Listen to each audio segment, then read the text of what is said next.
ਕੱਟ ਪਾ ਕੇ ਰੱਖ ਦੇਣੇ ਬਸ ਕੰਮ ਨਾਲੀ ਸਿਰੇ ਖਿੱਚ ਜਾ ਵਾਪਸ ਆ ਜਾਲ ਗਿਆ ਨੂੰ ਇੱਥੇ ਸੱਟੋ ਬੈਣ ਦਾ ਲਾਣ ਨੂੰ ਥੱਲੇ ਇਹਨੂੰ ਖਲਾਇਆ ਤੁਹਾਡਾ ਭੰਗ ਦੋ ਛੜਾਇਆ ਕੋਈ ਕੰਮ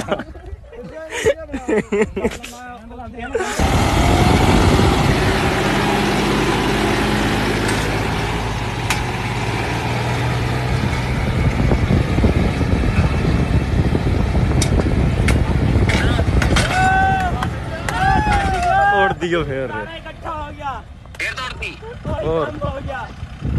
ਲੈ ਗਈ ਇਹ ਬੱਚਾ ਹੀ ਹੈ ਸਾਰਾ ਬਹੁਤ ਅੱਛੇ ਉਹੀ ਗੱਲ ਹੈ ਤਾਂ ਹੀ ਮੈਂ ਚੈੱਕ ਕਰ ਉਹ ਵੀਡੀਓ ਬਣਾ ਡਾਇਰੈਕਟਰ ਵੀਡੀਓ ਵੇਖ